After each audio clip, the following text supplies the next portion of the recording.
Good evening. How everyone doing tonight? God is good and God is good all the time. My name is Herman J. Springs Around. I'm going to give you some news on today. Really gonna be Black History. We have like a few more days for Black History. Um we gonna talk about Debra Martin Chase, American television producer. You know, her company Martin Chase Producer is afflicted with Universal Television, division of NBC Universal Television Group. You know, she was born in October 11, 1956. You know, she is a legendary, a producer. Deborah Martin Chase, very successful. She was the first black woman, to be an American television producer. You know, she also produced The Equalizer, scoring a rating touchdown when it debuted on CBS, with over 20 million viewers. That's pretty good. Then she had off the bank of this year, among the records, it broke the show with her lead actress, Queen Latifah. So in the lead role was the highest rate, post Super Bowl drama with the black female lead, Queen Latifah, and CBS had renewed it for a second season. So after owning a handful of episodes, that mean it was very good. She had a handful of episodes when they renewed it for the second season. Chase is not only the first black female producer, to have her own overall deal with a major studio, but she is also one of the first black female producers to make a movie over 100 million at a box office, and that was real good. She currently has her own overall deal with Universal Television, a division of Universal Studio Group. Now, her first big break, every successful person always has a beginning, you know, before they started out. So her first big break, to Hollywood was Frank Price. Now he was a chairman of Columbia Pictures twice, and he had been the head of Universal Picture in Universal Television. So he was one of the last of the old-fashioned studio bosses. Now she went to Howard Law School. Now she did took up law school. But her passion is what she's doing now. She practiced law, but she always knew she loved film and television. It was her dream, and she finally reached, a point in her life where she liked where she at now. Columbia Pictures had executive development program, that brought people in from different states, and it was designed to create a more well-rounded studio executive. And she got into that program, and she made no money, while she was in that program. She ended up sitting next. You see, you never know who you're gonna sit next to. Everybody is very successful now always have a beginning how they got started. Now she went to that program that was creating everything for new beginners.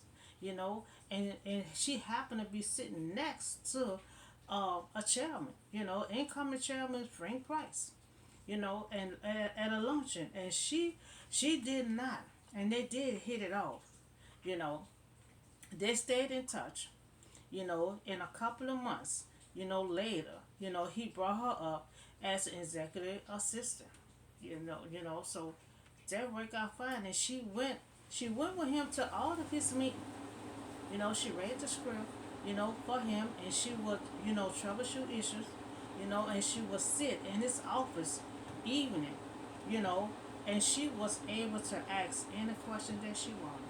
And see, that's another thing. When you're a beginner, that's how it is. When I go on first jobs or whatever the case is, ask many questions you like. I always take me a little tablet, and write all your little notes down. She asked all the questions she needed. And she also, um, and she sit in his office. And it was extraordinary experience and incredible gift that set her on her way in success. You know, always ask questions, write notes down, everything you need to know.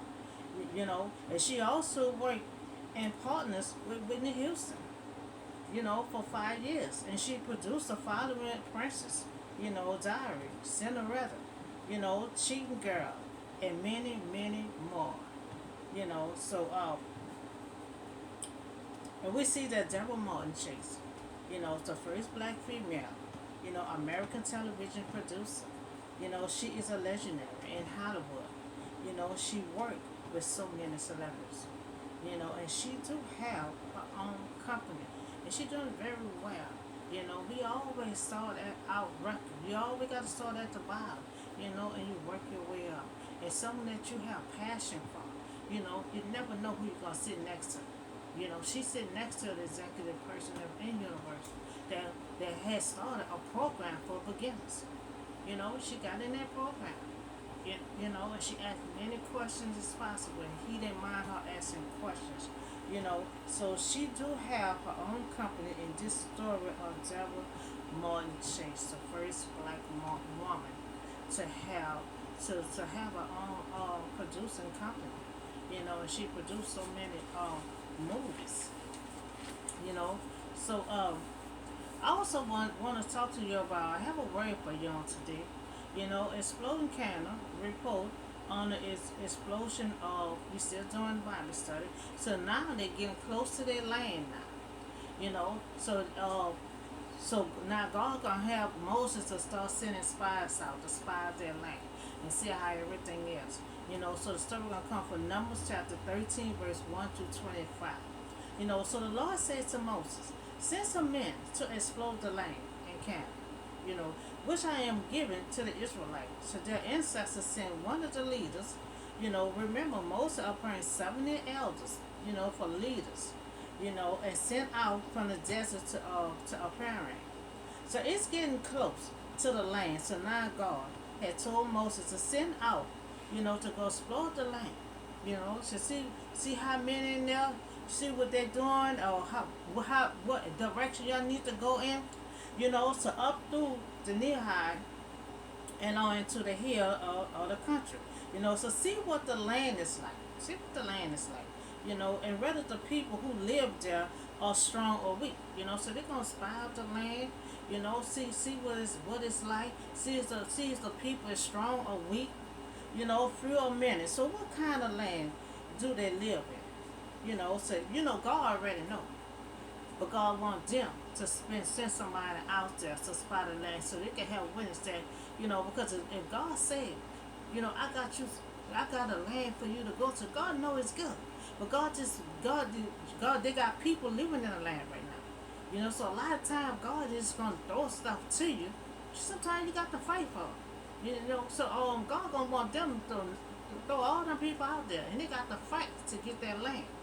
You know, so do they live in? So all they on walls to see if they got wall.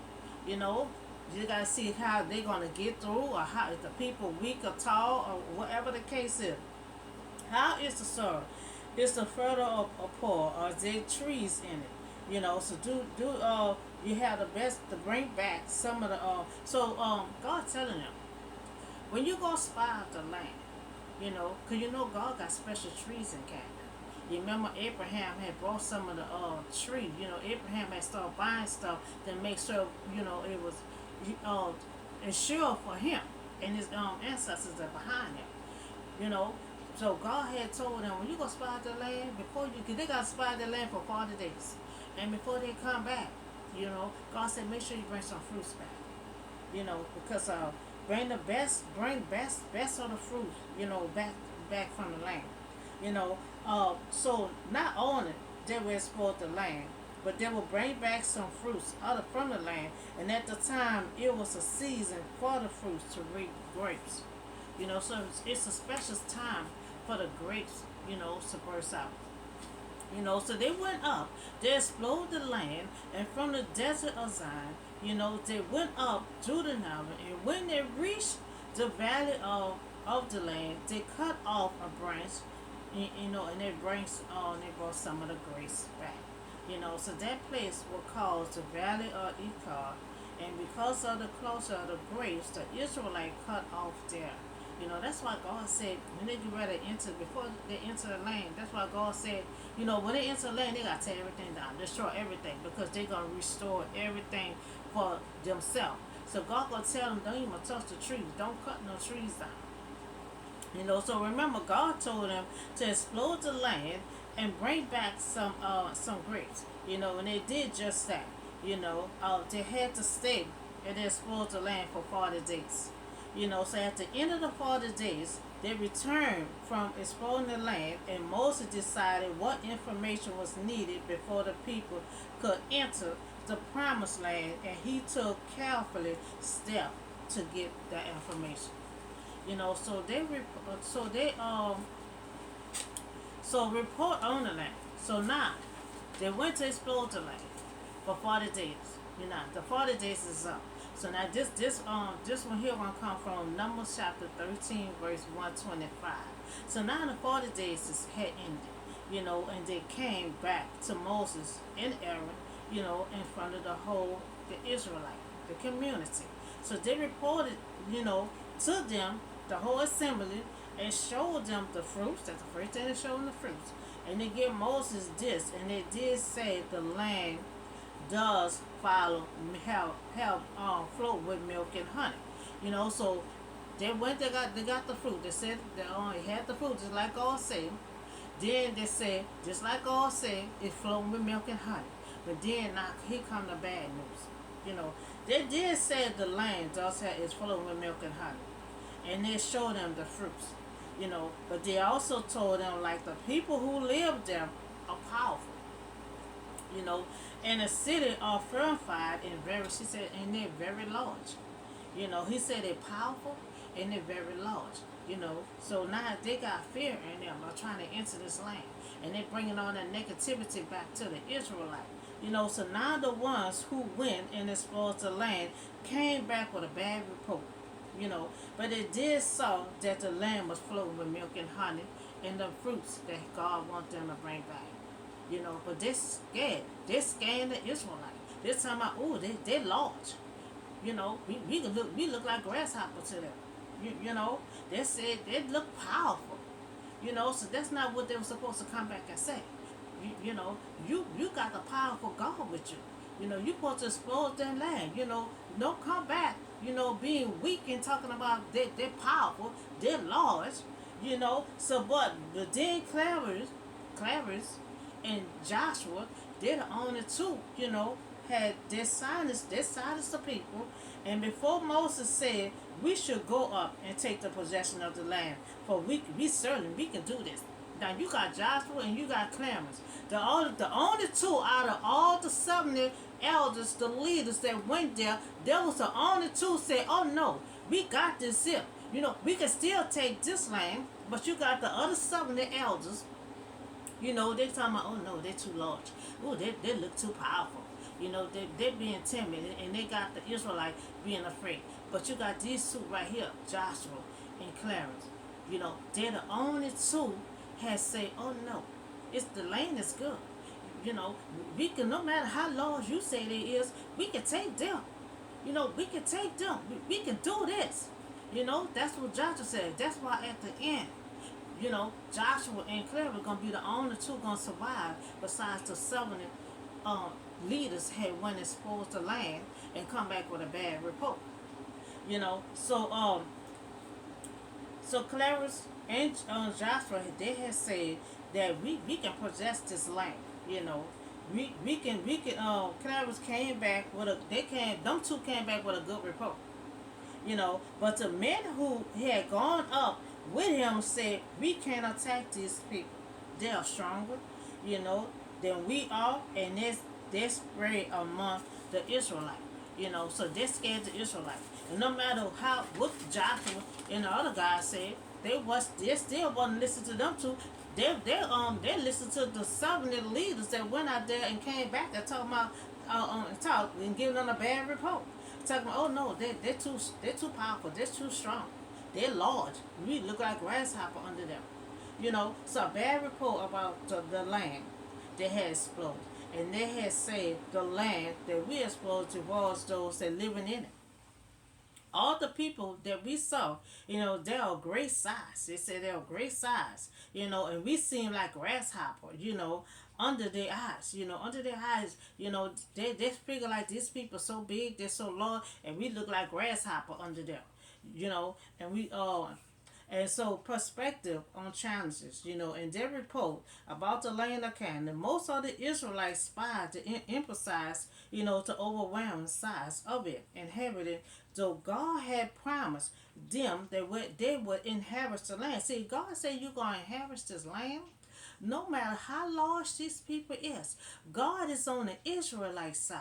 So you got a powerful God. That's all you need is that one powerful God that's on your side. You worrying about all them. God can take all them out. If there's time God can destroy a whole world, a whole city, a whole nation, what he can do with them little people in that land right there. You shouldn't be worried about the people. You got somebody that's powerful on your side. That's just like David. David had that God was on his side. That God was protecting him. So he wasn't afraid of what people was going to do to him. Now the Israelite, you got two people telling them the land is good. We got this. But you got 70 elders, giving them a bad report that was scaring them. And they keep on forgetting how powerful God is. They saw the miracles and the power that God used. They saw how they won. They won the Ammonites. Because they had God on their side, but they keep on forgetting. They keep forgetting. So though God had promised them they would inherit the land, they do not believe that the people can be conquered. You see what I'm saying? If you got God on your side, the Israelites keep on forgetting, that those people can't be conquered. As long as you got God on your side. So only Clarence and Joshua, remain confident that God can and will make Canaan their new home. If God say you got it, you got it. You're going to receive it. So when they see the size of the people of Canaan, they got fear. They grip them. They got fear and they're obsessed about the size of the problem instead of focus on the greatness of God's power. And that's what we be missing there. You see what I'm saying? God is a God of war. And if you got God on your side, they concentrating on the size of the people instead of concentrating on the power of God. They saw the power of God when God had released them, when God released them with his mighty hand and pulled them away from slavery. And when God dropped food down from heaven, when God had Moses to hit that rock and give them water. It's a whole lot of miracle and power that God has shown right in front of the Israelites, but they keep on forgetting. Don't you worry about the size. You can have a whole enemy, like Psalms 91. You can have 10,000 on your right and 10,000 on your left. But when you got God on your side, none of them cannot touch you. Instead of them concentrating and focus on the greatness of God's power, they panic, they having fear, they're this close to their land. But then they're gonna have so much fear, they ain't gonna want to enter that land. And there's gonna be consequences behind them don't want to enter their land. They'll come too far. God had put all their enemies under the Red Sea. God had to fight all the Egyptians and Pharaoh, with their firstborn son, and God kept on saving them. So they came that far, they by this close to the promised land. And then they're gonna reject a movement forward into their land. So God told the Israelites, that I promise a land for rich and fertile. Not only that he promised that this beautiful land would be theirs, but when the spies reported back to Moses, they give plenty of good reason, for entering the land. But they couldn't stop focusing on their fear. They talk of giant and fortified cities that made it easy to forget about God's promise to help them. They were in a desert for 40. They will be in a desert for 40 years from rebelling against God. Still in them focusing on the greatness of God's power, and focusing on that God said, I'm gonna give you this promised land. They're worrying about them leaders that went and spied their land out. They're worrying about them. Instead of worrying about, okay, we got God on our side, we done beat the Ammonites, so we got this. This how they supposed to be thinking. So we know we could get them, but they was not thinking like that. Besides Joshua and Clarence, they was the only one thinking about, oh, we got this here. We can possess that land. Because see, they have to take all them people out to possess their land. Cause God don't want nobody left in that land, because cause God to give them rules and regulations, and God wants them to follow His rules and regulations. So if they got other people in their land, doing wickedness, they're gonna persuade the Israelites. So they got to take everybody out their land. And so by they coming back with bad report that they're so big and they're so large, they're panicking and they're scared.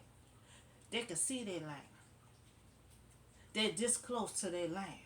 They can see it. But they're gonna get right here and they're gonna reject going to the promised land. And knowing that God gonna fight their battle. So you're gonna have more stories coming along with them trying to get to their promised land, which they never will. Their ancestors went into that promised land, but their sin will follow along with their generation. Their generation gonna receive all the pain and suffering, that what their ancestors did. So they will not even enter their promised land. So it's wonderful stories that we so much detail that I didn't know all the special details. So that's why I'm so glad we're doing this Bible study chapter by chapter and learning all the details of how they gonna get to their promised land. Who gonna be left behind and who gonna enter. So we talked about Black history. We talked about Miss Debra Martin Chase. The first Black woman to be a television producer. She did movies. She worked with so many celebrities. She worked with Queen Latifah with The Equalizer. That was very successful, and they're also renewing the second season. So that's amazing. She worked with Whitney Houston for 5 years. So she did a lot of movies. She did a lot of episodes. I mean, she produced so many, worked with so many celebrities, and she started at the bottom. And come to find out, she said she was sitting next to the person that can help her. He came up with a program to help beginners, and she got in that program. She like me. When I go to places, I always grab me a little tablet with me. I ask questions and you start writing it down. And to help you along the way, to keep you from keep asking the same question over and over when you on a new job. So that's what I do. And you learn better when you ask questions and you write it down. She came a long way and she been very successful, in her journey. So we also talk about the Israelites, that they're close to their promised land. So God told Moses, it's time for you to start sending spies out.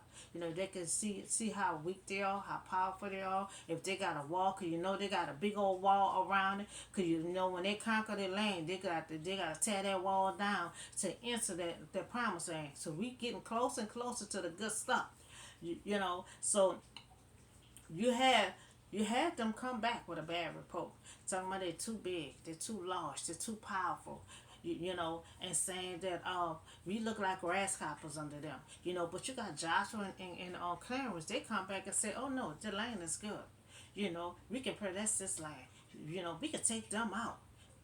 We got this here. Because see, they say if God say we got this land, this promised land, God gonna allow us to get this land. God gonna allow us to live in this land.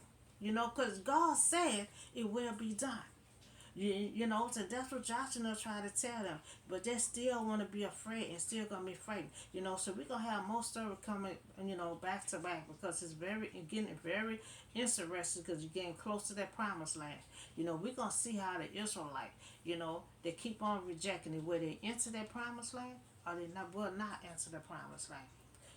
So we're gonna see. You know, so that's all I have for you today. I put two and two together in my news of Black history and my words that Moses son 70 leaders to go spy out the land, but only two came back with a good report, and everybody else came with a bad report. So that shook the Israelite up. So they getting scared. They got fear, and they're right there close. Sometimes you can be right close to your finish line. That's why you can't be persuaded with other people. That's why God like for you when you're on your journey. He like for you to be by yourself. So when you have doubt, you ain't gotta worry about somebody else putting that doubt in you. It's gonna be your own mess up and your own doubts.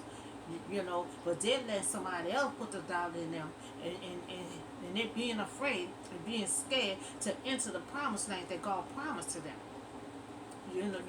So that's why it'd be best for you to be alone on your journey, so you can make the kind of decision you want, and connect with God, because I try to communicate with God as possible, and pray.